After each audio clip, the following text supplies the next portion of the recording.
Working on a 2001 Honda Accord, the V6 model, and we have a condition where the fan doesn't kick on during operation, so the car, especially during idle, gets too hot. So we pulled off this little protective case by turning these screws a quarter turn. Comes off, and then what we're trying to get to is down in this area. So make sure your engine's cooled off. And right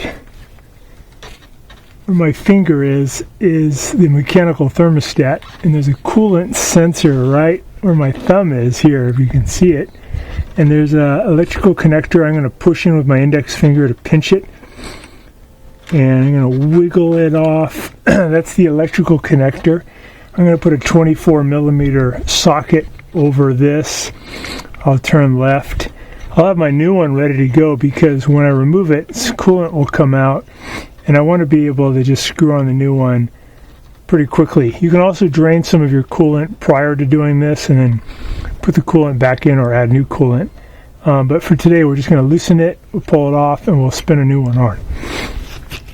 This is the cooling fan switch from O'Reilly's. Just got this electrical connector, and this screws into the thermostat assembly. It has this rubber O-ring already on. If you don't see this on, then just, it might be somewhere in the box. Just put that on. And this is part number 37780 dash, I believe it's P00-004. And we're going to have the switch all ready to go because we'll probably get a little coolant leaking out. We're going to put a wrench on there.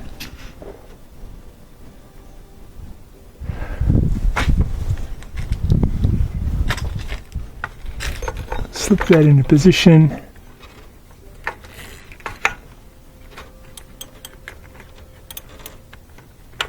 we go. So we've got the old one loose, got the new one ready to go. Let's spin this out by hand, and you can get a little coolant coming out. Pop in the new one, spin it in. Just make sure you got that O-ring on there. There we go, that's on. So the old one here is probably the original. It's been there forever and just stopped sending the signal, so we kept getting an overheating condition, especially during idle, because the fan was never kicking on. We did change the fan relay already that lives over here, so we know it wasn't that. So it was left to us that most likely it's the sensor. So we're just going to tighten that up and put that electrode back on and then give it a test. We found that we didn't have the right socket. We found that a standard 1-inch socket was able to do the trick. So if you're in a pinch, you can use that one.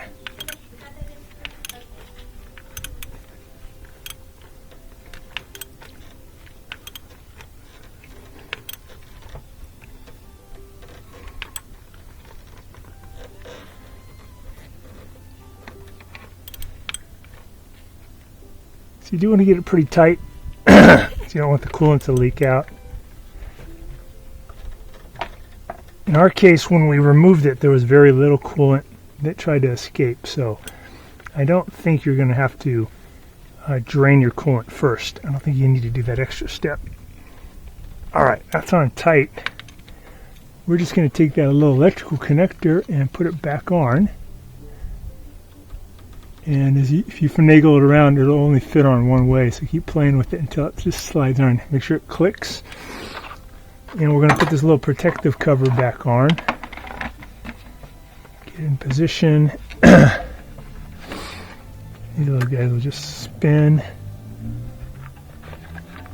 Just got to line it up. There's one.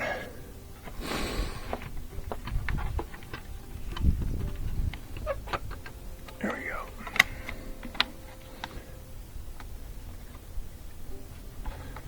Okay, and we'll give it a test. cover's back in position, but you can see right here, that's the new fan switch. And you could get it into it even without removing that cover. Just makes it a little bit easier to see. So we're just looking in there now to make sure there's no drips while it's idling. We're going to see if when it gets to a little bit above operating temperature, if the fan will kick on. One of these fans is going to kick on after you turn off the ignition, and the other one's supposed to kick on while it's running. So we'll take a look.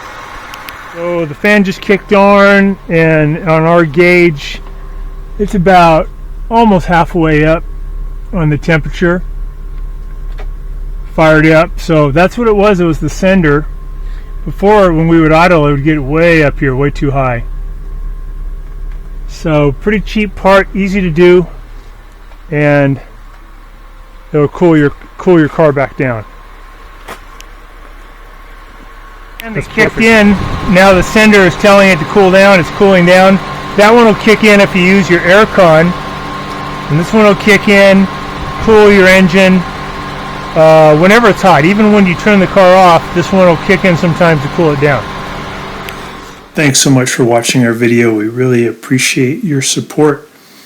And when you get a chance, please press the subscribe button below so you can be subscribed, and also the notification bell so we can send you more videos about appliance repair.